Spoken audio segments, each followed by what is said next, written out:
Welcome, everyone, to not another episode of Dynamics Corner. This is a new segment, Dynamics Corner Unplugged. And we have an amazing topic today, and I'm just baffled. I'm your co-host, Kris. And this is Brad. This episode was recorded on June 5th, 2025. Kris. I like that Dynamics Corner Unplugged. What is Dynamics Corner Unplugged? It's when we talk about a topic not related to the Dynamics industry or the Dynamics product suite. With us today, we had a great episode about a book that we recently read called Framed, a villain's perspective on social media. With us today, we had the opportunity to speak with the author of that book, Tim O'Hearn.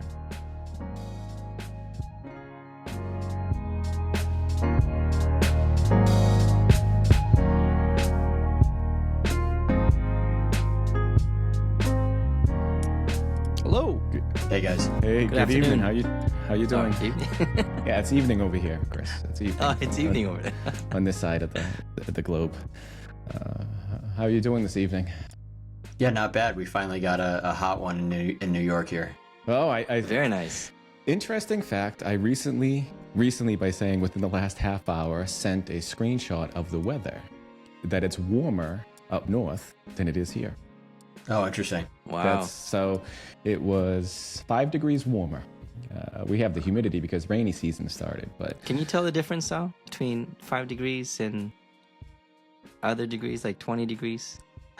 I don't- Depends on humidity, I guess, right? I think 'Cause, it's the humidity and the Yeah. sun. I think when it gets cold, like we talked about, -10, -20 is all the same thing. So that's it's interesting. So you have a warm one. New York is the worst when the weather gets warm, by the way.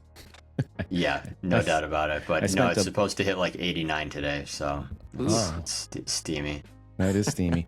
It's interesting. So, I've been doing a lot of thinking about some things, Kris, and it's relevant. And Tim, that I was looking back at what some people may say was sort of like the downfall of the internet, or a pivotal point to it, and that was the inventing of the infinite scroll.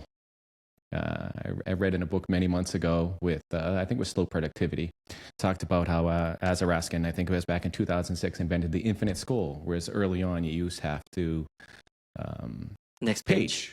the next page, and Yeah, now you yeah. just have that infinite scroll on your speed. Mm. So it's interesting. When I read that, I thought about that, and it made me think about a lot of things. But do you also want to know what made me think about a lot of things? What's that? What is that? What is that? I recently read a book, and I will tell you honestly, I have 12 pages of questions, and I'm nervous that I won't be able to get to them all from the conversation. The book that I read was Framed, A Villain's Perspective on Social Media. Awesome. And with that, sir, would you mind telling us a little bit about yourself? My name's Tim O'Hearn. I began my career as a software engineer many years ago. I spent most of my 20s actually working in quantitative finance as one application of my skills. But I think the most unique side quest here was that I worked on the underside of social media. So thinking about some of these unique paths of breaking terms of service and profiting from breaking the rules, which ultimately led to me writing a book called Framed, A Villain's Perspective on Social Media, which talks about growing up with the internet, learning how to program and break the rules, profiting from breaking the rules, and then coming to terms with this gigantic mess that is the internet today. It is a gigantic mess. And I will say, when I was reading this book, it is very informative, very well written. So many things went through my mind when I was reading this book. And first, it was a walk down memory lane. Even generationally, we're slightly different, but I do remember a lot of the points that you had talked about. And I really had a lot of aha moments. It made me go back to, which you mentioned later in the book, early in the book, you were talking about Instagram and bots and stuff. And I was thinking, the first thought was, before I talked about some other thoughts, was Instapie. And then I Sure. said, Instapie, I used Instapie to get followers. And to that point, I actually did a pull request for Instapie Wow. to add the multi-user logging, so you could have multiple users and have the logging to it. So I actually go back in history. I have a pull request for something that I did for Instapie to go. No back way. Yes, sir. It's still in your GitHub wow. repo, huh?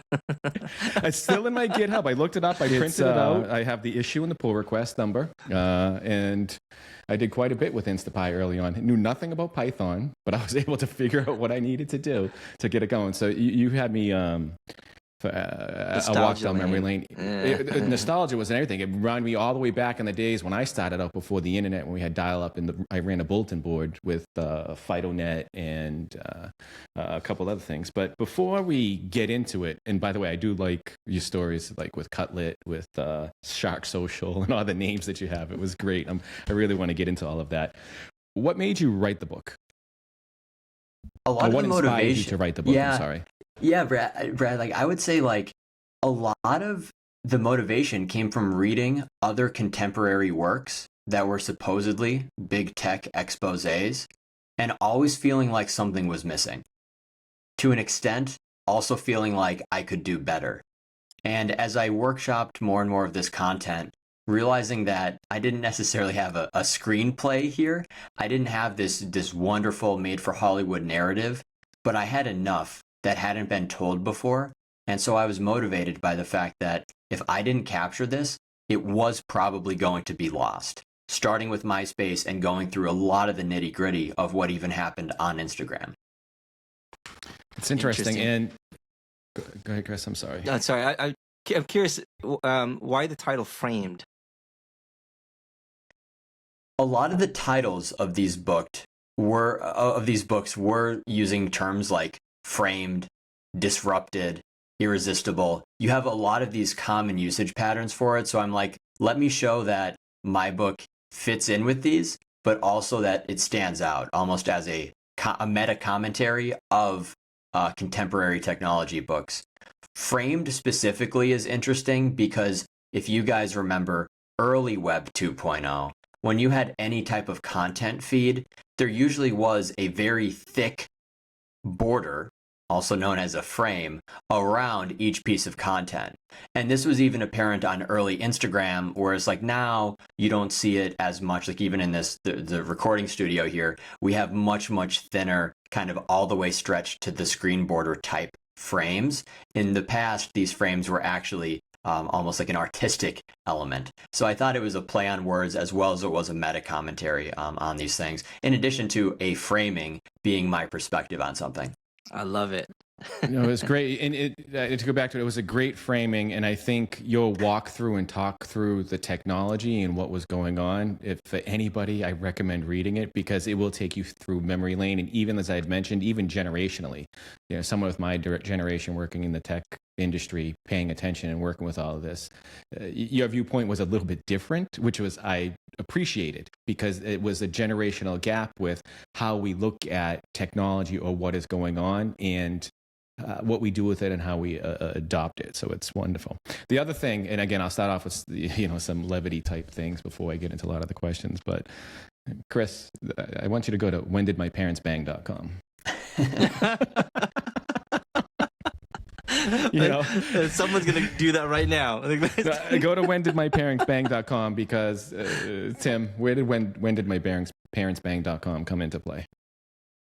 A long time ago, when I was in college, you began to see this ease of use of like somebody learning how to program and then deploying a web app all by yourself. So going from I'm taking these classes on theory, I'm taking calculus, let me just make a website that I can actually use that might also fit in with like a social tie-in. So I created a website called whendidmyparentsbang.com. I launched it in roughly 2014.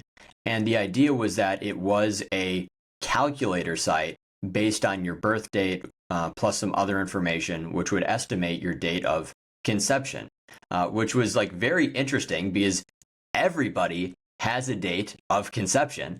And people, like when you think about it, you're like, oh, like you're a Valentine's Day baby, you're a Thanksgiving baby.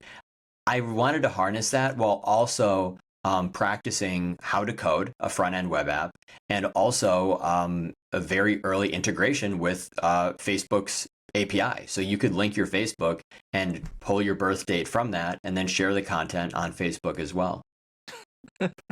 Yeah, it was great. And That's fantastic. the inspiration I think you had mentioned was from, when am I going to die, or whatever that was. There was Death Clock. A Death Clock, right. Another one of those. It's like I said, it's interesting.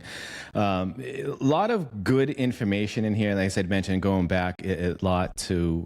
I like the terminology, because even going back to when you talk about like early days in the onset of some of the stuff, like with the pimping MySpace. We created MySpace, and the evolution of, as you talked about, the MySpace counter. And then moving on to Facebook and having likes, and then the talk about the dislikes, and then even to the Twitter point of having Twitter bots for followers, and then obviously progressing up to a big portion of it you talk about is Instagram, which is was infinite, great. And also, I really am interested. I have to talk to you about those APIs, even the one that you had to take down, that you mentioned in the book too. So. On the top friends, I think API for Facebook is what it was that you had in there. Yeah, sure. As well. So with this, and I think we can jump into it, but is someone that's reading it, or you think about reading it, what is the key takeaway that you think that they should have for the book? We've missed a lot of this context on the history of the web, meaning why it is what it is today, and this push and pull between people like us as users, platforms like the publicly traded companies today, and then that sneaky, pesky layer of advertisers and platform adjacent services. Everybody wants something different, and in many, many cases, these wants and needs are naturally conflicting. There's only so much space on the screen. There's only so much money to go around, and we notice these like very odd patterns of behavior and of like information retrieval born out of this.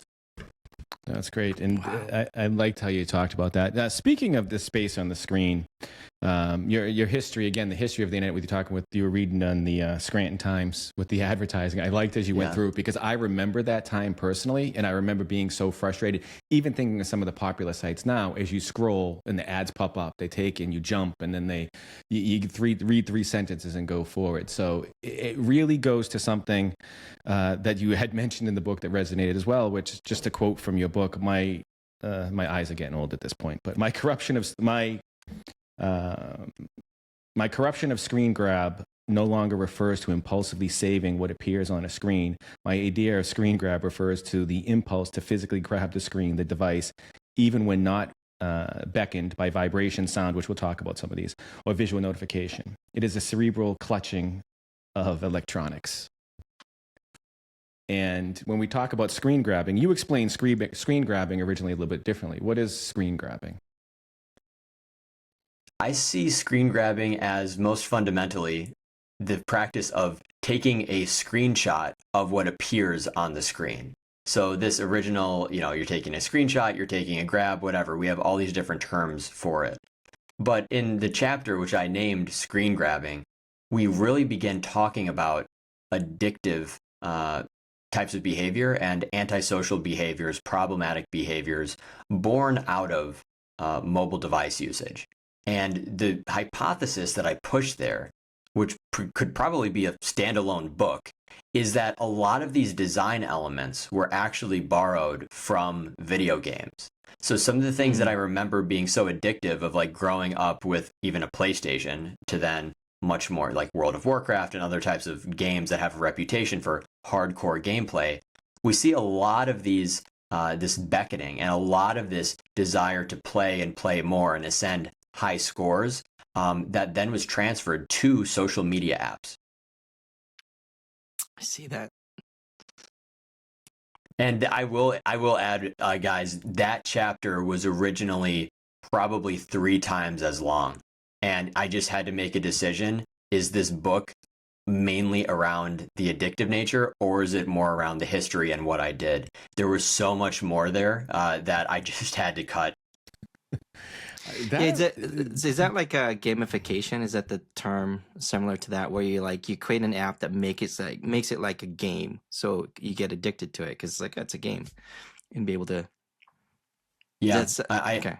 To reduce it down to a word, I think we are talking about gamification, and a lot of contemporary research. Nobody has really addressed it. But for me, the way I grew up and what I remember was for so long on these either early apps like Twitter or like late when everyone was still using them on their parents' desktop browser, you were still searching for new stuff to do. Like the news feeds weren't that good. You were still like clicking through other tabs and it wasn't immersive. Whereas at the same point in time, video games were incredibly immersive. Yeah. Yeah.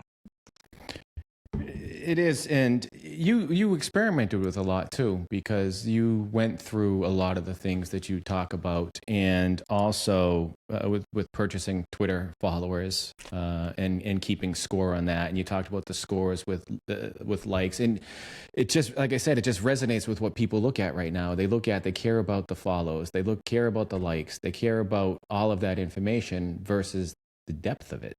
Right? It's not the depth of what you're doing or the depth of what you have, but I can have, as you had, 5,000 fake followers as a senior in high school, which was a key point. And then going through your career, then you started targeting some of this more with advertising when you were over at Cutlet. And it's not advertising, but tracking users. Can we talk a little bit about that? The term growth hacking comes up a lot. And it's funny because I was recently asked to interview for a position where it was essentially called a growth engineer. So now we've had software engineers, DevOps engineers, product engineers, and now something actually called growth engineers. And I said, hey, I don't think I'm a growth engineer. I'm kind of like a back-end Python guy. Then I looked at the job description, and I realized that the job description was describing all of the things that I did when I was the special projects lead at this app called Cutlet. And what that was comprised of was these persuasive technology systems and analyzing the behavior of my systems or the success of what I did based on these same metrics. So a lot of it was reduced to, oh, hey, Tim, they're spending 5% more time in the app compared to version 1. Good job. Or, hey, they're returning more often when you sent this push notification versus this push notification. Good job. So in this practice of growth engineering, a lot of what I was doing, the only success metric was improving these user stickiness metrics, such as how often they're active and how engaged they are when they are using. Got it. So growth hacking. So I'm just trying to understand of all of this. So growth hacking is essentially you trying to keep them on the screen or trying to keep them on the app as long as you can. Is that a fair statement? Yeah, it seems like when growth hacking has now been rebranded as growth engineering, because I guess hacking is also a dirty Sounds word. Professional. Yeah, and I was like, wow, that's interesting. This only happened within the last week. Also, this isn't like my book is already published. So I see this role, and they're like, oh, well, you could do this, maybe you could do that, and I'm like, geez, like growth engineer. And it's all of these things. So a lot of it, it does come down to running experiments on users and your career essentially rising and falling based on the success of those experiments. The more mainstream approach to this we see at all social media companies, but they all just use generic titles for their employees because they have so many employees, right? So if you have tens of thousands of employees and some of them do work on growth or consumer-facing products, they're probably just called software engineers. We're just seeing more of this like title, more divergence into specific titles at smaller startups. It is a nice name for someone who wants you to be addicted or draw to the app, right. Which, I was reading some of this stuff and I just think of the dopamine rush, right? Which you talked about with becoming attached to your phone or becoming attached to the vibration to almost where it's like it is the relationship when you're having a text from someone. I think, I will keep saying to everybody, like I said, I'm jumping around a little bit because there was so much in this book and I really felt as part of your life, the way you went through it, because you talked about so many parts of like even your dating relationships with women and the texting and the feeling of just getting the buzz and the vibration. Which was where you associated the buzzing the text with your female friend's affection, was a good comment that you made. This is something where I really feel that I could have carved out this chapter screen grabbing and had a standalone book, because these are things that, as soon as I thought back to like what was going on in my head, I mean, to understand what's going on in a 14 or 15-year-old's head is tough to begin with.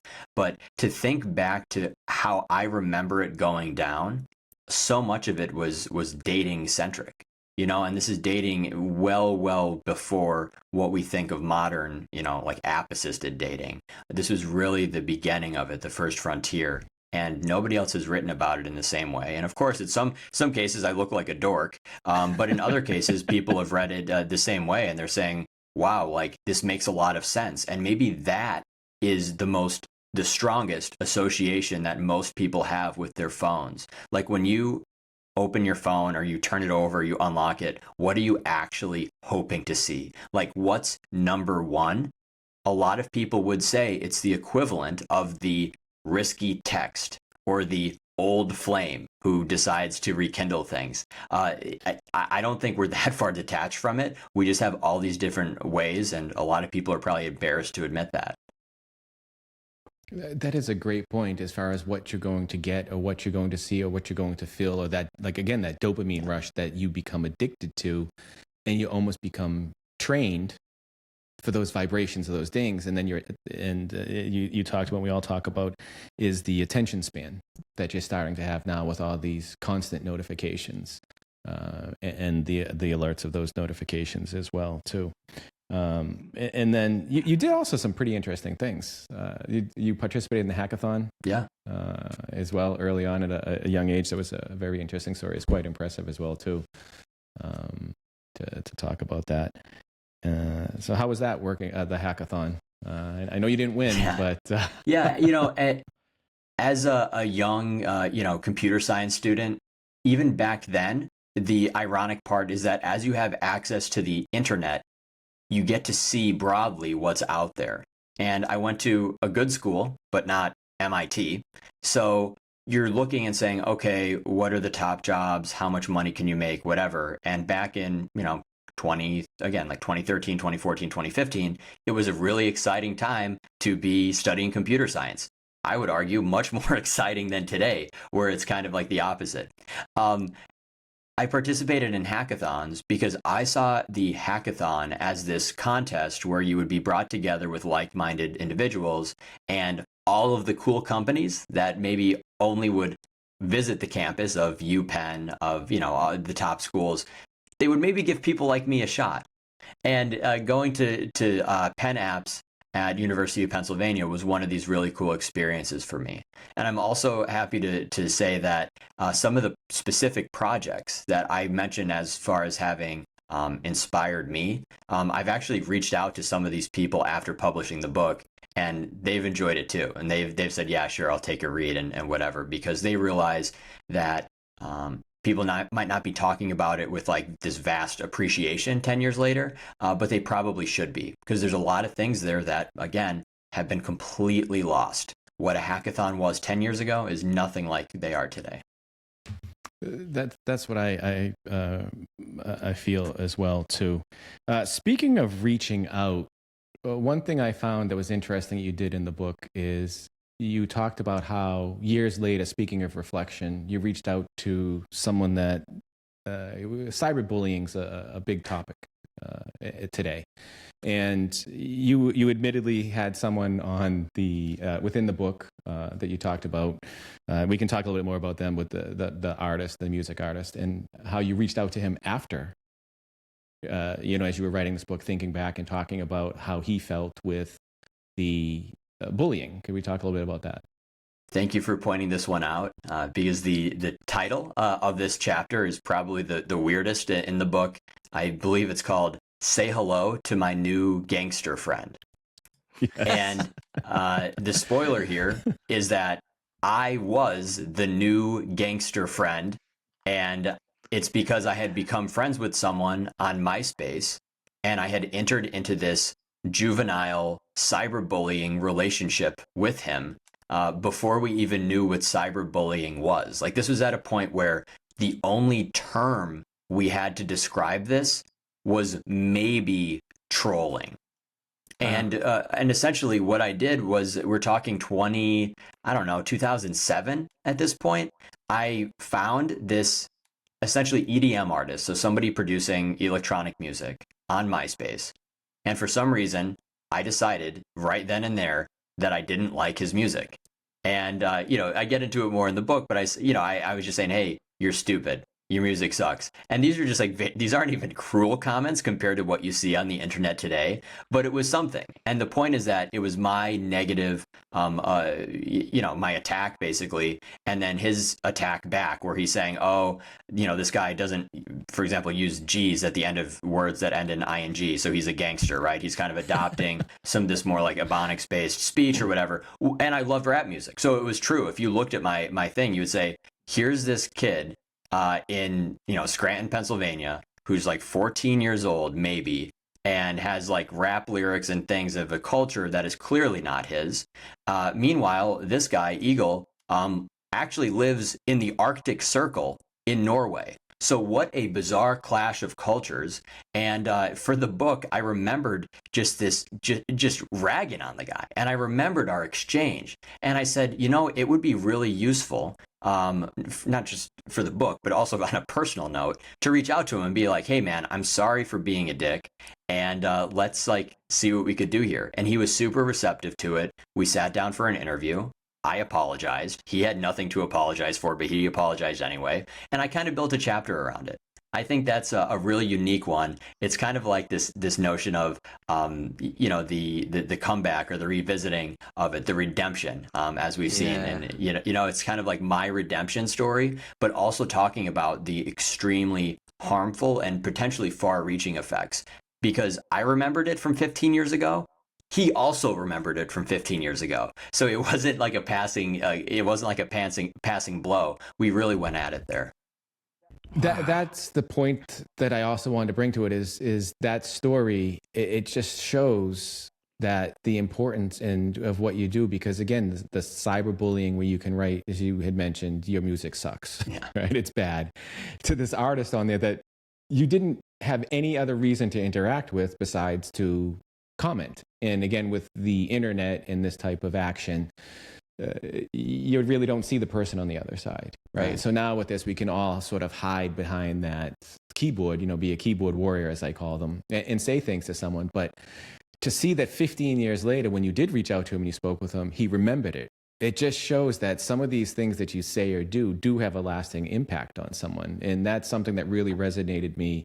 And I admired that you actually did go back to apologize. I don't know what his life would have been different like. Obviously he's still doing music. But just to know that someone says, hey, I'm sorry I did that to you, must have been good for him as well, too. I sent a free copy of the book to the Arctic Circle there in Norway. And it was just very interesting, a part of growing up, this type of redemption arc that you don't often get.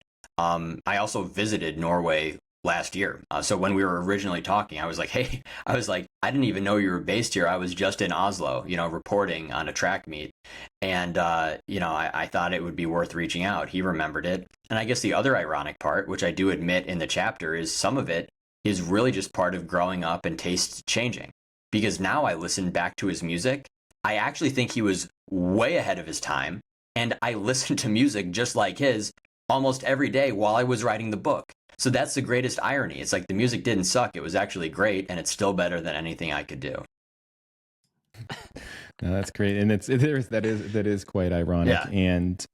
And again, I know we're talking about some of these points and some of the chapters out of order again, just to go through, because again, a lot of it to me, to be honest with you, I told you I have 12 pages of notes because when I was reading this, I was so I couldn't put it down because of the walk through memory lane. I keep reading that to everybody. Just go through it, and it brought back so many points of my life as these things were occurring. And it's almost like music.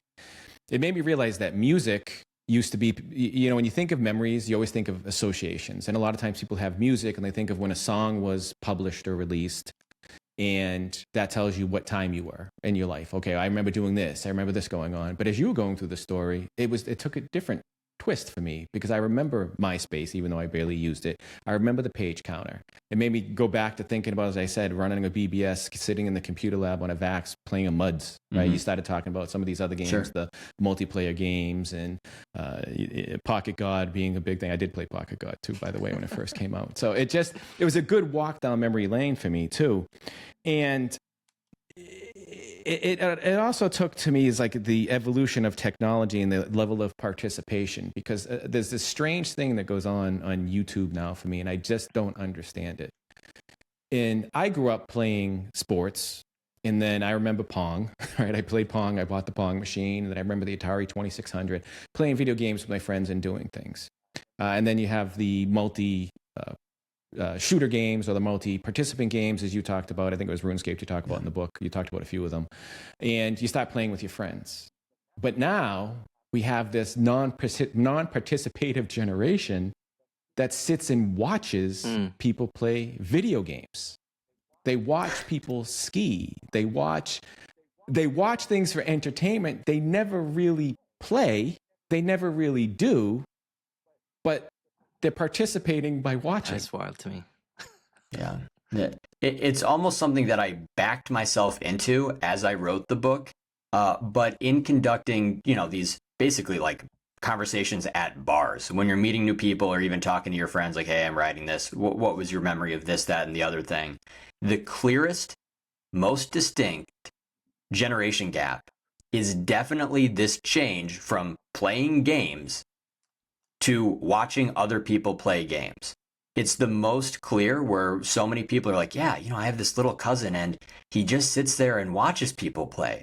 And I come with the point that when I was a kid, if I went to my cousin's house and I was forced to watch him play games, that was torture. Yes. Yes. That was a form of torture. Give me And a that's been controller. it's unbelievable the amount of hours that people sink into this. You'd have to think that there's some relation between this new trend and maybe less of a critical thinking ability. Like to some extent, there has to be a correlation. I still don't understand it. And I know, Kris, you had some fun with YouTube and recording games as well. And I still didn't get like how people sit and watch. Yeah, what people watch on YouTube. It is pretty fascinating. I never quite understand. And I have young kids, and I know my younger kid watches from time to time people play games, and I would like, no, how about you play the game? How about you and I play a game, right? But at some point, I think it was like 10 years ago, Brad, I know what you're talking about. So I had a YouTube channel, and I just started playing games. Literally had like 10,000 subscribers at that point. Wow. I'm like, okay, this is not what I want to do. I just wanted to play a game and just record it and put it out there. But yeah, I never quite understand that. It's maybe I'll never understand. But I like that you had mentioned there's a correlation between no longer having any critical thinking and just watching someone play. So I don't know, maybe it sounds like that's a possibility, because then it's you're not being put into the actual game yourself and being able to think for yourself, right? Because you get to learn hand-eye coordination and all that stuff, and it's a huge benefit down the road. Could some of it potentially be, though, that by not playing, and it's other things that people watch too. I think you mentioned skiing or snowboarding, and people watch other events. Is it something driven to where you're not participating, therefore you're not failing, but you're watching somebody else do it, and you can take the enjoyment of it? And that's what I started thinking of as I was reading through what you were talking about in the book on this non-participative generation that we have, on why are they not participating? What's the enjoyment in watching someone? I could see watching someone play a game if I was stuck. So I'm playing a game, I'm stuck at a difficult spot. Maybe I can see how did somebody else get through that challenging portion of the game. But as I was reading this, I'm like, I think it all goes back to that everyone gets a trophy type thing that we talk about. Everyone, the participation trophy, and not learning how to deal with failure or your emotions with that too. So I wonder if that has something to do with it. Yeah, Brad, I'm with you on that. I couldn't take it much farther than that, but there has to be some relationship there where it's just so easy to watch, but it's actually hard to log in, load, get in the lobby, get in a game, and then get your ass kicked. I can understand why Yes. that's intimidating for some. Yeah, and you don't have to hear someone bully you and say you suck, Yeah. if Right. you lose Right. and have to deal with that. So, again, a very big thing. Another, I do want to talk a lot about APIs. That's on my list too. I don't know. We'll see how much time we have. I could talk with you all night, all week, all year, and I hope to talk to you more about some things afterwards as well. But one other portion of the book that interested me is when you talked about summing up everything with I always pronounce names incorrectly. I should look it up, but even I read the phonetics, I'm poor at it. So, just put that into me being old. The Plutchik diagram. Yeah. Yeah. So could you explain a little bit, what is that diagram and what's the relevance within the book? Originally, I found that I had to think of these terms or words to describe what our baseline motivations were for using the internet, for playing video games, for logging into Instagram. And beyond dopamine, which I think is maybe a cop-out at this point, everyone kind of knows that, I found this diagram, which is called Plutchik's Wheel of Emotions. And it's basically this wheel where you have these bipolar relationships between positive and negative emotions, and also some other like derived emotions that are kind of in between one and another. And what I attempt to do in the book is stitch together my history, my usage patterns, and extrapolate that widely with not just dopamine, but thinking about what are the emotions that I hope to feel when I'm online, and why social media is so uniquely positioned to take us through the full spectrum of these emotions. So essentially saying, oh, if you're like, basically, okay, you could be happy, but then sometimes if you could be happy, then you could also be sad. Sometimes if you could be like anticipatory, sometimes you could also be disappointed. You have these different emotions, and of course we would prefer the positive emotions, but also we have these maybe desires for things like drama or for sadness or for anger and their intensities. So sometimes it's like there's anger, there's rage, right? There's just, annoyance, right? These are all in the same and they kind of get more intense. So the more I read about it, I found that I was actually able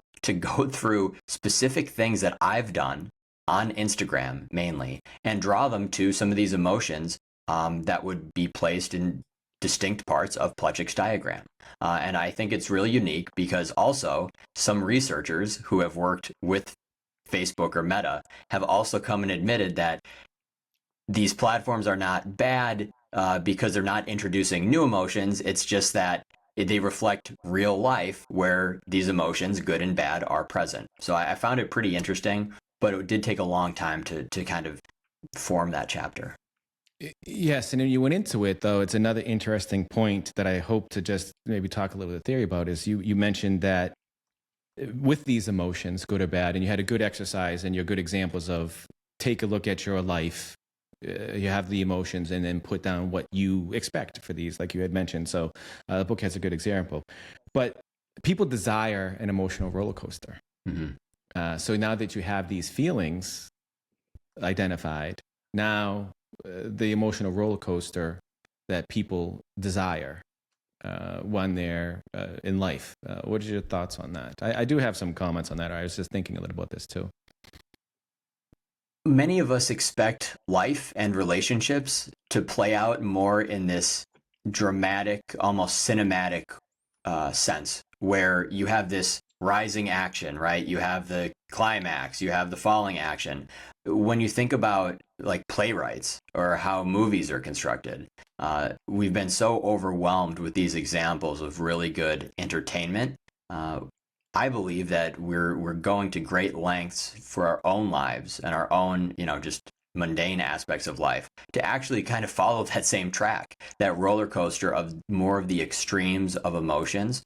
And you could say on one end, it's probably because we've been desensitized with this onslaught of different, vectors for entertainment, but also just having greater awareness of it. We've definitely had just more and more desire to go to the extremes. And we see that for sure where you used to have trolling and then you had cyberbullying. And now we have like attacks on the internet that get like really, really personal and get taken too far, but the emotions being drawn from there are quite similar. So yeah, I make the case like, look, when it used originally with video games, you were either really happy or really sad. Because you either won the game or you lost the game. And what ended up happening was when social media platforms first came out, they were muted compared to what you could feel in a video game. And this has been captured by videos like Boom Headshot, which is about Counter-Strike. I'm sure both of you guys remember that, where you have this crazed guy who is almost channeling the image of like a crack addict, like someone who's so obsessed with the game, so obsessed with getting headshots, and basically when he loses in the game, he becomes suicidal. The point is that it took a very long time for social networks, for their products to catch up to this extreme level of emotion. Along the way, they provided all the other emotions under the sun because they do mirror real life, kind of real life scenarios. I thought of two things when I thought it. I thought of movies, like what's a good movie, because a good movie rides the emotional roller coaster through watching a movie. And now you can see, like you said, you're bringing that same type of attachment to it. And do you think that that emotional roller coaster, the desire for that roller coaster, has anything to do with how mature someone is emotionally, to be able to understand their emotions, their feelings and such? This is a touchy subject, but I would say, of course, and we often see it expressed in more stronger ways for those who don't understand some of the social implications of the internet as well. So, for example, if you have older friends who just got on MySpace or just got on one of these, apps like Facebook, you see behaviors that are very unfiltered or that are almost unlike who they are in the real world. So you'd say like, yeah, aspects of tech literacy actually also come into play here. But if I was to, the touchy aspect, that's not touchy. Everyone's on the same page with that.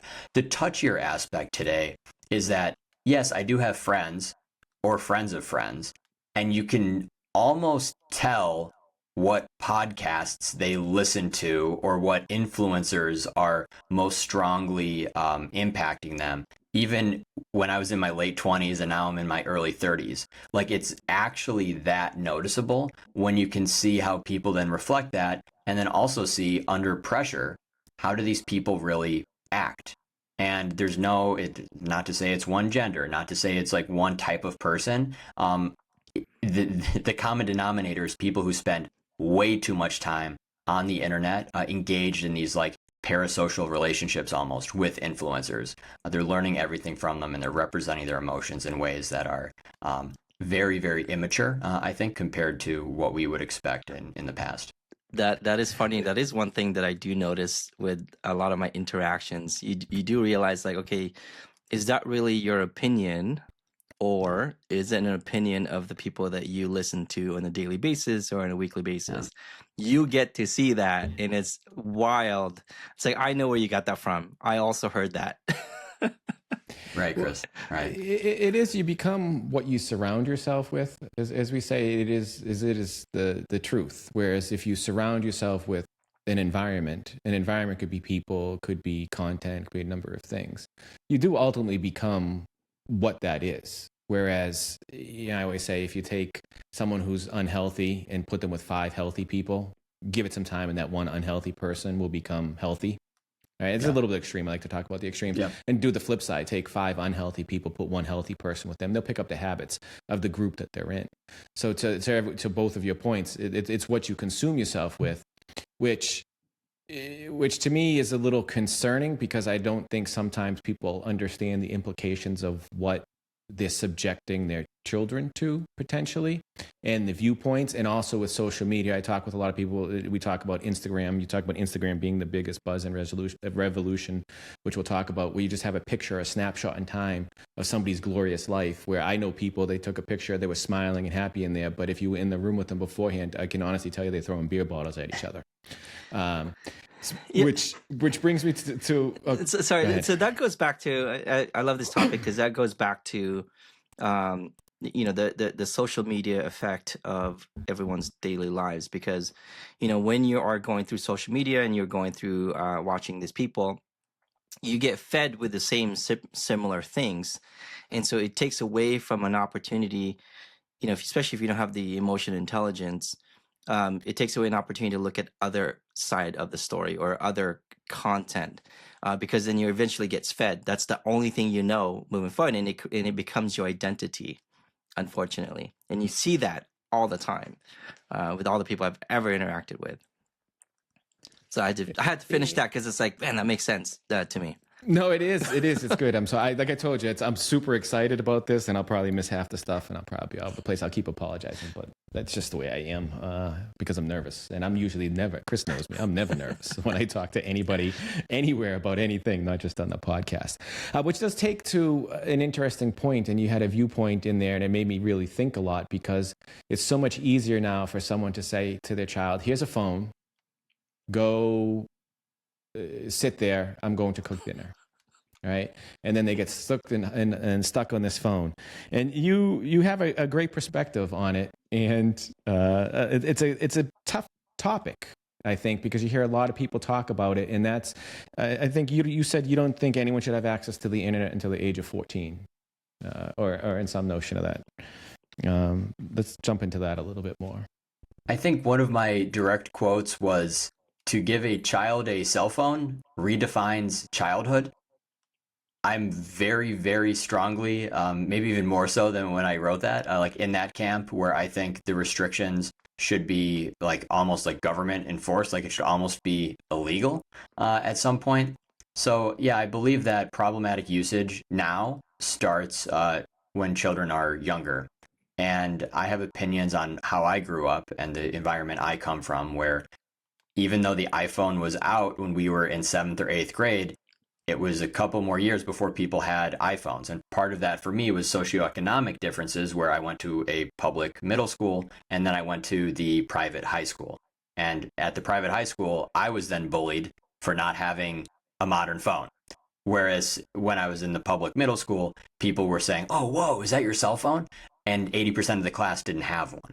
So now we're saying, as costs have come down and both parents obviously have cell phones, there's this opportunity for kids to be exposed earlier and earlier, as a replacement for childcare, or how to entertain or enrich your child's upbringing using technology. And why I say I feel more strongly now than when I wrote the book is because I live in New York City. And I see so much on public transportation. I live in a really nice neighborhood, so I by schools, and I can kind of see these things playing out both on the socioeconomic sides of the socioeconomic spectrum, but then also like what parents are actually doing, how they're dealing with unruly kids on the subway. And unfortunately, most people do seem to be defaulting to give them an iPad, give them a cell phone, and cue some stuff up and let's go. If they're watching Sesame Street, that's not a problem. The issue is that they're not watching Sesame Street. It's the access to the internet, man. Yeah. It's like the crazy things. It's the crazy access that they have. And to your point, you can play it out, and you even talked about it. I just want to go back to what we were talking before, and I want to talk about that other points. Is again, a quote from your book: "I believe social media has no place in a child's life until age 14. I strongly support banning social media access nationwide for anyone under 14. Adding and enforcing ID restrictions will come at a cost to technology companies, but it must be done. Nobody should be using social media before they're in high school. The most addicting content, personalized auto-playing videos on TikTok and video games with gambling elements, and microtransactions should also be age restricted." I can't agree with that anymore. The only thing I will say is I think you might leave it a little bit later than high school, or to a point where you can teach them internet literacy. I think we really need to have a curriculum on internet literacy, because I see individuals now, and you also mentioned in your book, those that you can visibly, and again in New York City, I spent a lot of time in New York City in my career, in my life, and I can tell you some of the strange things you see on the subway. I can only imagine what it is now. I think I vowed not to go back, and I haven't been there in many years. Not to mention during the summer, it stinks. Yeah. It's hot. You want to get out of there. Yeah.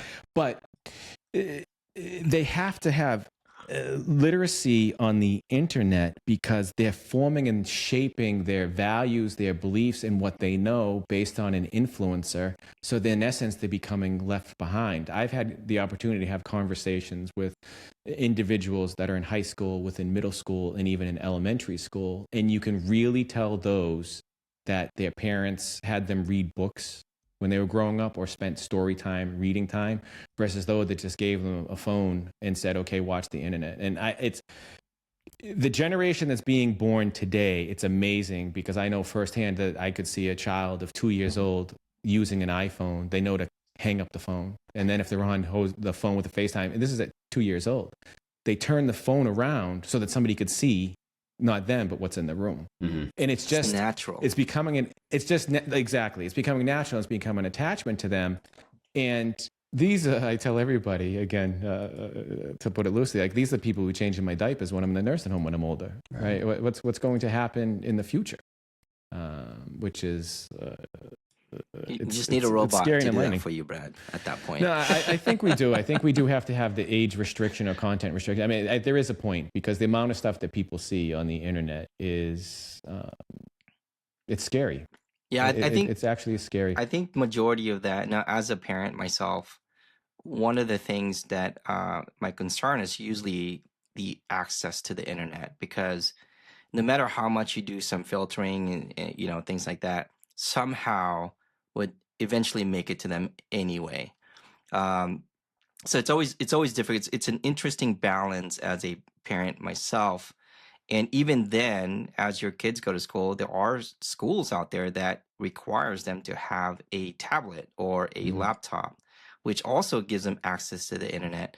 Yes, they block a few things here and there, but essentially, if they have a YouTube Kids option to watch content, eventually the things will still filter through. It is an interesting balance. It's hard for me to kind of like, okay, where do I fit in here as a parent? Now, the biggest thing for me is the education component. Making sure you're educating your kids of like, okay, these things are bad and these ones are okay, and you kind of build that trust system, right? That hopefully your kids don't actually go anywhere else. But lucky for them, or lucky for me, or unlucky for them, is that I'm in the tech world, so I kind of know how to get through that. But not every parent has that opportunity. So it'll be, it's a slippery slope, I guess, when it comes to technology. It is, and it's important to remember the reason why, as Tim had mentioned, where people are looking to draw your attention, to give you that emotional roller coaster for you to stay, and it does have an impact. Another quote from your book that I thought about, and to tell a little story about it as well, as you said, this made me realize that LinkedIn is probably the most trusted network. Everything that happens on LinkedIn gets taken more seriously than anywhere else. Users are on their best behavior. Is this still the case? This made me think of something recently, and I'm going to tell you the answer is no. All right, because I stopped using Facebook probably 8 years ago. Because it got too much for me, right? I got tired of the cliffhanger posts, like, oh, I can't believe this happened to me, waiting for 15,000 other people to say, oh, what happened? Is that one of the reasons why you stopped using Facebook? Is because there's too many cliffhangers? Like, I stopped using Facebook because it was too distracting, building a career. And at the same time, I had family members who were upset that I'm no longer in Facebook for them to follow what I do in life.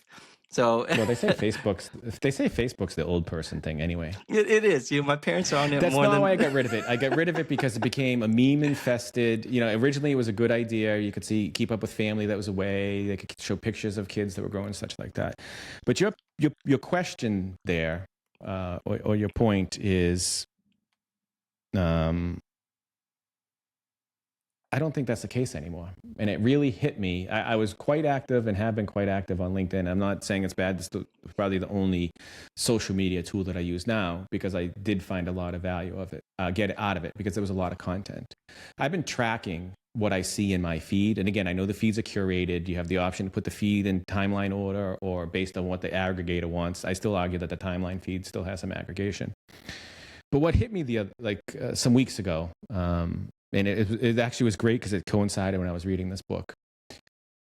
I saw a happy birthday message on LinkedIn. And I said to myself, we have now moved from Facebook to LinkedIn. And LinkedIn has become Facebook to me. And I'm now paying attention to what content am I seeing on LinkedIn. Many people are sharing good how-to articles, business tips, and all those type of things. But I'm also seeing a lot of, look at me, I'm here. Mm-hmm. Okay, and such like that. So what are your thoughts on LinkedIn now? Yeah. Even in the time that you wrote this book, because you wrote this book last year. I just wanted to frame it up. You spent last year, and I think you noted, and when we spoke before, and when you also noted in the book, you took time off from work to write this book. So you focused on this book for 1 year. You can honestly, I'll tell you, you can tell because it's really well written. Thank you. And the points resonate well, and I love the timeline. But even since writing this book, what are your thoughts on LinkedIn today? Brad, I think it's an important point to bring up because what you say is true as far as the enshittification of LinkedIn or just a degradation in quality in what you see in your LinkedIn feed. Do I still highlight this app as the most trustworthy compared to other social media apps? Yes. But do I think it's a bastion of high quality content? Absolutely not. So between writing this book, and this chapter was definitely written, I would say late 2024, it's changed. And I will also say that for me now having to go into promotional author mode, where I'm connecting with different podcast hosts, different journalists, and even some academics, you can imagine the composition of my feed has changed quite a bit. And with these changes, I've noticed the same thing in that there's different types of content creeping in because it is one of these spaces where the loudest people are defining a lot of the content that I see there. Because frankly, like I give the example of my mom's LinkedIn was hacked. A lot of people do use LinkedIn quite regularly, or they check messages, or they have like push notifications at least. Well, I know they do because they talk about my posts there. But the point is that most people will never, ever, ever create a LinkedIn post. So we look at who's actually creating these posts, and it's basically this iteration on what we were seeing on Twitter or Facebook. So you're right on there, and my feelings have changed significantly. Still trustworthy, but the content itself, a lot of it is throwaway content. Or if I do see content that I would love to, if I would love to have a confrontation there, I hold back because it is a professional representation of me, and I don't necessarily want people to know that. I will say there were examples at my last job where people were like, hey man, you should probably cool it with like these like diatribes on LinkedIn. So I see all of it, but your point is like really true here. Are you saying all the influencers and there's more influencers in LinkedIn then? Because they're the one who puts out the content the most. Now there's short videos in there and all that stuff. Yeah, I can't believe they did that with short videos. That's like, because even if you say, I don't want to see this, you only block it for like a week. There are some ways you could have like custom CSS to like continuously hide it from your feed. But yeah, the influencers there, the issue is that there's pressure to have something out every week. And for my book, let's say, at this point I've done 30 podcast appearances. I've had a couple announcements that I think are worthy of a LinkedIn post. But if I was to say, how can I even come up with a once a week post that is relevant to all of my 2,000 connections, it would be really hard. So you see people reaching for content that isn't original, and then in some cases just blatantly ripped off other people's posts, where we're avoiding the engagement and this confrontation that I think would make it much more exciting. Like the things to actually say like, hey, you're wrong and here's why. I see that with some of the smartest people I follow there, but for the masses, we see that it's still this like tiptoeing around really getting into like interesting discussion and stuff. And as an aside, I do think it's a shame we don't have anywhere on the internet where we can have fiery debates that don't result in doxing or threats. It is Yeah. unfortunate. I think you should be able to have healthy discussion. I Yeah. call it. You can have healthy discussion without making it personal. Yeah, And right. some people fail to realize that you and I can have a disagreement, but it goes back with most people argue to be right instead of most people argue to be understood, but they make it to be argued with their right. Where sometimes it's just, okay, Tim, I understand your point of view. This is my point of view. We don't agree, but we can have a healthy discussion about it Right. and why we And feel move it. But it's along. not Yeah. personal where you're like, okay, well, you think that, then you're stupid, or all these other personal things.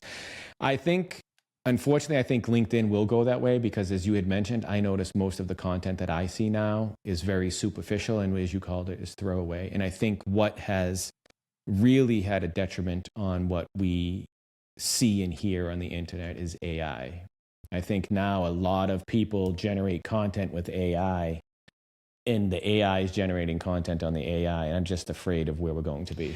No, so AI for content, right? Like you just ask AI or whatever, and then just spit whatever it comes out, and then you just repost it. My concern on LinkedIn right now, and I don't know if this is happening right now, is the bots. Are there any bots that you guys are aware of that may be on LinkedIn? Or maybe that's the I last place right now that doesn't have it. I have been seeing it more, and it's been mentioned to me a few times. People have said, "Oh, you did this Instagram automation thing. Have you heard of these agents on LinkedIn that do X, Y, Z?" And somebody actually showed me a demo a few months ago. So I know they're out there, and I can see the business value in all types of of LinkedIn engagement bots that are borrowing basically features from what we remember from Instagram. Um, I've seen it on some podcasts that I've been on where the host will post their thing, their most loyal followers will like it, and a few will comment for visibility. But I've noticed that some of the comments for visibility, Kris, are absolutely generated by AI and almost certainly left in a automated manner. So they were also left by a trigger, not by a human clicking or typing. So that's the Yeah, crazy part. I have to share a little bit of, so I played a little bit on this. There's a product in Microsoft called Power Automate. Okay. Power Automate is very simple to use, and you can actually there's a connector for LinkedIn. So you can actually get some, set some triggers where if this person responds or something posts, you can then add a prompt within your Power Automate where you can generate a AI-driven response and then post it back. So there is a possibility. Now it requires someone to still do that, but not like it's not like a fully automated agent. It stands alone, as far as I'm aware. But you can do that because I've used it to just extract information. So I'm sure there's an option for you to kind of respond back as well. I don't I'm think sure you could do something. Yeah. Talk with Tim. He talked about his days of scraping the screens with Python and and doing those types of things. It goes back to the same thing with the Instapot. You talked about the messages with even putting in emojis or putting in variable words. I think everything goes that way because individuals are going to be drawn to where the masses are. And the masses that don't want the noise are going to move, and those will follow them. But then you still have that gamification that we talked about, is how many followers do you have on LinkedIn? Right? How many followers do you have on Instagram? We talked about Twitter. It just goes evolutionary through. It's not evolutionary. It progresses through each of the applications where most of the people are. How many likes do you have? How many comments do you have? How do you get the algorithm to show your content more to others to see? It's that's a wild true. game. This talks about LinkedIn algorithm. I mean, one of the things that I have found out in the way you get engagement is that your first connection has to interact before it gets seen by others, before it gets seen to your second level, your third level, and so forth. So, and also it depends on the content in your role or your skills within your LinkedIn profile could also be shared to the other similar things, but it'll never reach to someone. Like if I post something dynamics, right, it'll never reach to any of the Oracle because it's not a Microsoft thing, right? So it only can only be seen by people that are also interested in Microsoft, which kind of takes away that welcoming of like, hey, let's have a conversation why this product is better than that product and so forth. So it's fascinating that you're still there's still gatekeeping in a sense. Well, Tim, does this make you want to bring back Shock Social? It's funny because we see these same opportunities to profit now many years later. And it's the exact same where anybody doing this on LinkedIn is doing what I did on Shark Social, either on the scraping side or in the programmatic growth side. It's really the same thing. As Kris says, like we have these desires and we know that the money is there as you scale, whether it's one account or whether you scale it to thousands of customers. So I do think about it a lot. And I do think about maybe there is a little bit of envy for those people who are doing it currently. However, I will state that anyone doing it currently, including on LinkedIn, is violating LinkedIn's terms of service. So they're vulnerable to legal action or shutdown pretty much at any time. The scraping stuff would take longer to adjudicate or whatever, just because it's much harder to prove. But any of the automation stuff is just like a slam dunk. I'm happy that you said that because you do cover terms of service of a lot of these services in your book when you talk about it, which is good so that people understand. I know a lot of people don't read the terms of service or understand the terms of service, but you made a good point in your book to talk about, again, your book was primarily a big talk about the social media. I think because it is so big or was so big was Instagram and their terms of service. And then even how the terms of service have changed. Sure. And then there was another term that you talked about. If you look at the Wikipedia page, how the definition of it changed over time. It will come back to me, I think, as we get to it. Which is good. So it's still mind blown about the book. I definitely read it again. I did tell many people about it as well, and just get some other viewpoints on it, and to just not to take away from the content of the book, great content of the book, but I also went and looked at your blog as a result of this. And one thing that I found was interesting is the article that you talked about why to hire a copy editor. I forget the title, but it was the concept of it. So that I wanted to talk to you about a little bit too. Sure. As far as you're going through this book process, what's involved in the book process, and to go back to your blog, why would you hire a copy editor? I can self-publish using Amazon. I can self-publish with Word and using Grammarly and such, or the other tools to come up with the content of a book. To write a book and self-publish, it takes almost this like delusional level of self-belief, where you have to wake up every day and nobody's there to pat you on the back or to encourage you. You have to have that internal belief that you are doing something worthwhile and that you are good enough to share this with an audience. So naturally, if you take it all the way through to having a book that's ready to publish or a manuscript that's worth pitching to someone, you then have to admit at some point that maybe you wrote something that isn't so good or that needs some work. And this was the really unique part for me, where towards the end of last year, I started to think, you know what, I got to get this book out. Like it's now or never. So that led to, of course, like planning to leave my job and everything like that.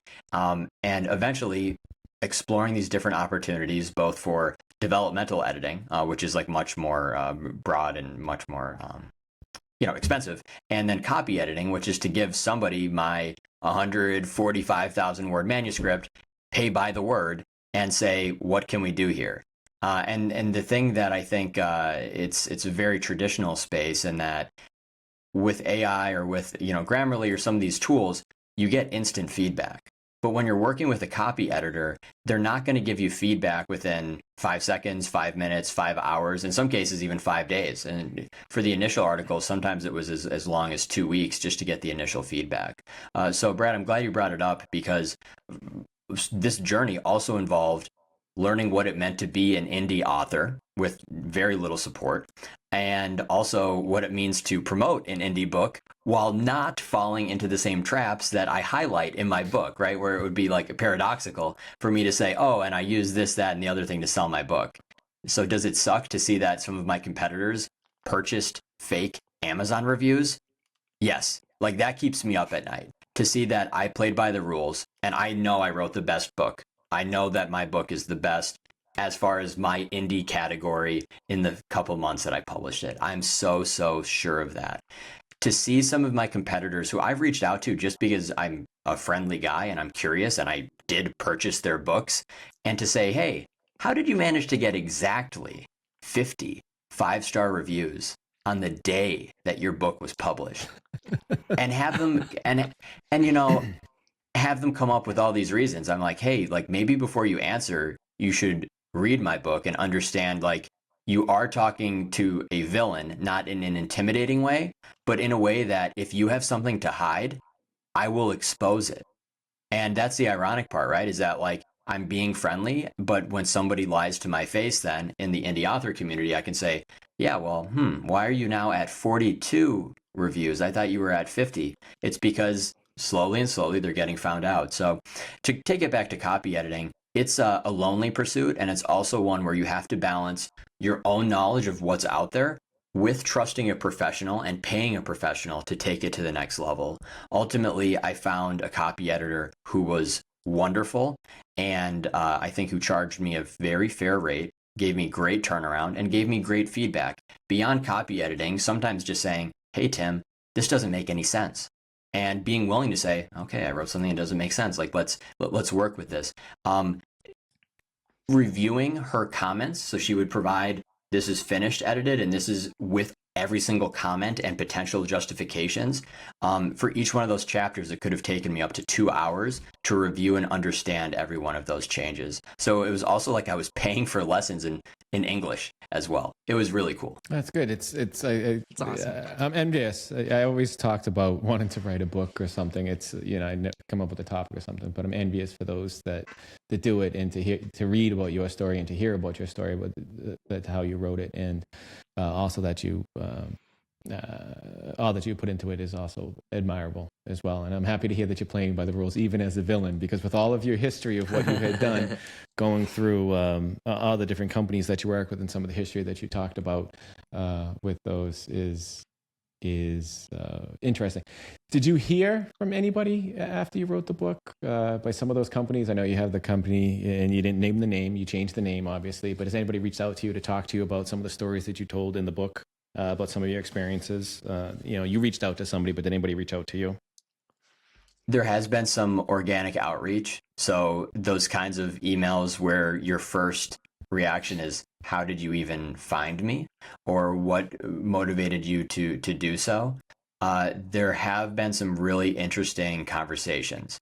Brad, the most interesting one is definitely from people like you who said, hey, this was suggested to me in like by the Amazon algorithm. And then I noticed that I did this same thing with Instapie, Instagress. I was active in this space, running a marketing agency or doing something there. I've had several people who were previously unknown to me come out and say, yeah, I was active in that era, and it is crazy that you're the only person to write about this. That's been the most interesting for me. For Cutlet, I would say that there's really no surprises there. Like the way things went at that company, the people who I was close with, they've read the book and they're like, this, generally speaking, they liked it. I haven't heard from like, you know, the management. And, you know, for other things, of course, there's this deep desire not to engage in some type of, you know, confrontation with Meta or with big tech, but for people involved in the platform integrity side of things, maybe to read this book and to reach out and say whatever. Unfortunately, my book was, I guess you would say, sandwiched or bookended by traditionally published social media books, which are having much larger impacts. So like Careless People, that gets published, and that's like this insider's take on why Meta is bad, right? So it's a relief to me because it means there's no shot I'm getting sued now because all the focus is on that. And I had to take out insurance and stuff. Like, I'm like, just in case, let's do this, that, and the other thing. Careless People comes out, I'm not getting sued anymore. But also, I think the shame is that there are probably thousands of readers for Careless People who actually should place Careless People aside and read my book, and they would get way more enjoyment out of it.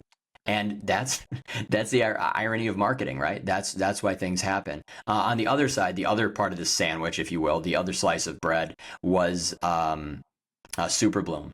And Super Bloom, I think it's by Nicholas Carr, who wrote The Shallows, which is one of the original, like, kind of, you would say, whistleblowing things about what the internet is doing to our brains. So the point is that I'm in a crowded space, and I believe that if I had the same resources as these books, I would be right there, and people would be having the same conversations, and my rating right now would not be 12 5 out of 5 star reviews. As you said, Brad, sometimes we would disagree on certain topics, and part of me does long for that.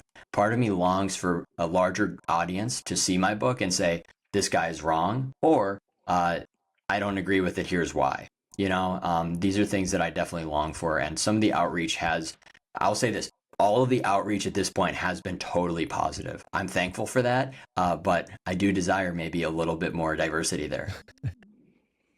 Well, I don't have any, my outreach is not going to be negative. It's going to be in the positive side because as I had mentioned, and there's just so many nuggets in this book that you talked about. The mom being hacked story, I thought was a good story. That was unbelievable. It was just, that's another, I don't want to say sense of irony, but there is some irony because here you are talking about how you're a villain, like taking followers and scraping screens and attention grabbing and such.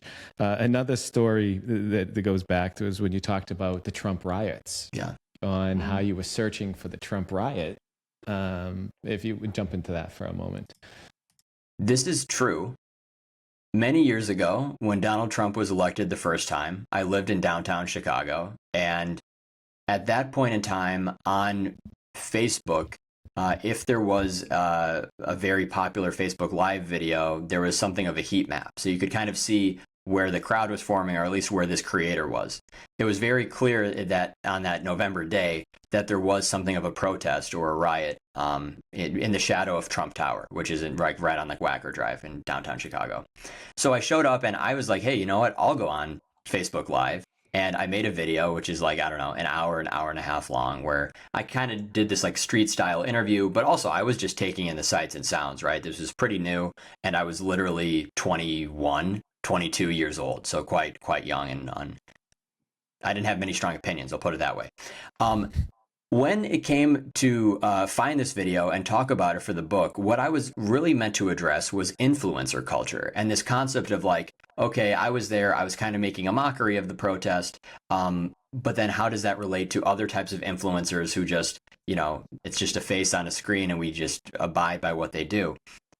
What I noticed when I searched for the video, which was titled Trump Riot, was that if I typed Trump and riot in my search box, the video didn't appear.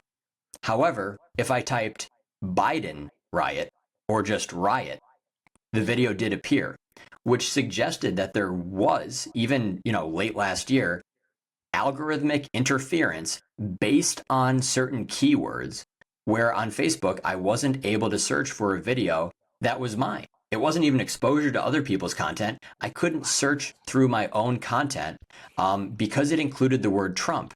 And the case that I made, Brad, was like, riot is a bad word. If there's any word I shouldn't search for, it's probably riot.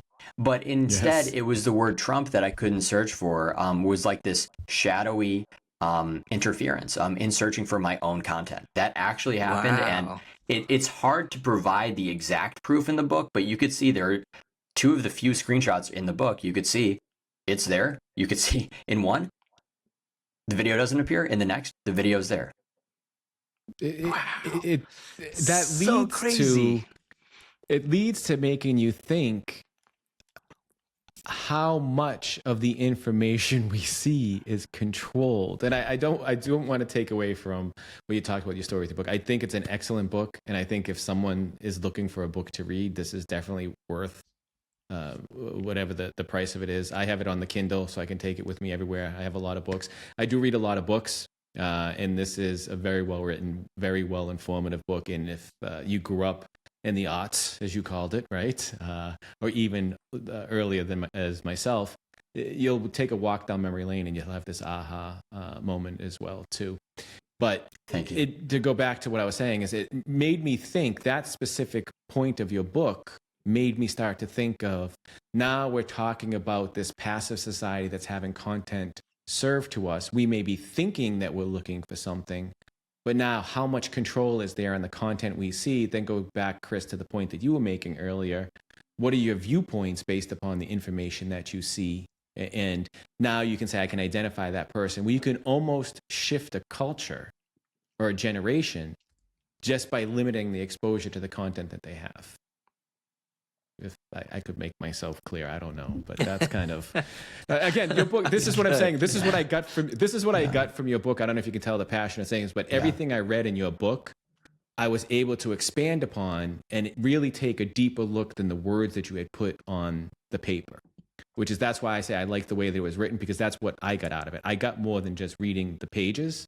I got a life emotion, right, to go with the emotional roller coaster, saying, wow, that really demonstrates how our content is being curated so that we see what someone wants us to see or think we want to see, and not seeing something else, therefore maybe limiting the way we shape our opinions or forcing us to shape our opinions a certain way. I appreciate your ramble, take. I'm sorry. Yeah, I appreciate your take on this. And that's one part of the book that's hard to explain. When people say, who is your audience? It's essentially every person who's ever been on the internet, if we're being honest. And when we think about the more impactful things, the more consequential aspects of software design, what you bring up here with algorithmic interference and how this affects information retrieval algorithms, it's probably the most important part of the book, because it lends itself to conspiracy theories. But when an author who didn't set out to write anything that was political or at all, when I can find something just by happenstance, it suggests that there probably is something bigger going on here. And if there is enough care put into how they construct the feed or how they manipulate the feed, they being either motivated advertisers or the platforms themselves, it can have a major effect on, it's essentially this state level propaganda machine. And that's really, really scary, really, really important. And it's unlikely we get any writer coming with a better perspective than this, just because it's so hard to understand what's being done. It is a great book. I could talk to you all night long. I know you may have some things to do, but we do appreciate you taking the time to speak with us this evening. I enjoyed the book. I appreciate the book. Again, it's framed, Villain's Perspective on Social Media. It's available. I know you have an Amazon. Where else can someone order the book? I know it's available on Amazon. Do you have other outlets where they can get a copy of the book? Yeah, it's on Amazon, and it's approved for wide distribution through Ingram. So it should be able to be ordered through places like Barnes & Noble as well. Oh, excellent. So I encourage everyone to read it. It's a very good and interesting book, and I'd love to hear feedback as well. Tim, I know you'd like everyone to reach out to you as well. If someone would like to learn a little bit more about you or get in contact with you to talk about the book, what's the best way to get in contact with you? I prefer emails. I'm old school in that respect. You can find my email address even within the book if you scan the QR code, or through my mailing list, which is timohern.beehive.com. My blog, which has longer form posts going back almost 10 years, is tjohern.com. And my primary social media site is LinkedIn. So anyone looking to connect with me there, just include a connection note. Happy to discuss the book. Happy to hear what you've got going on. Thank you again for taking the time to speak with us. I appreciate it. Thank you for writing such a great book. And I do hope that you get up there past those that you sandwiched in between that you had mentioned about, because it is definitely an interesting read. And I hope to see you do another book in the future too. Maybe you can do a continuation of even what has changed since you had published the first book. I think it would be a good follow-up. Yeah. Thank you again for your time. Look forward to talking with you again soon. Thanks, Brad. Thanks, Kris. Thanks, guys. Thank you. Take care. Ciao, ciao. Bye. Thank you, Kris, for your time for another episode of In the Dynamics Corner Chair. And thank you to our guests for participating. Thank you, Brad, for your time. It is a wonderful episode of Dynamics Corner Chair. I would also like to thank our guests for joining us. Thank you for all of our listeners tuning in as well. You can find Brad at developerlife.com. That is developerlife.com. unplugged.com, and you can interact with them via Twitter, DVLPRLIFE. You can also find me at matalino.io, matalino.io, and my Twitter handle is matalino16. And you can see those links down below in the show notes. Again, thank you, everyone. Thank you, and take care.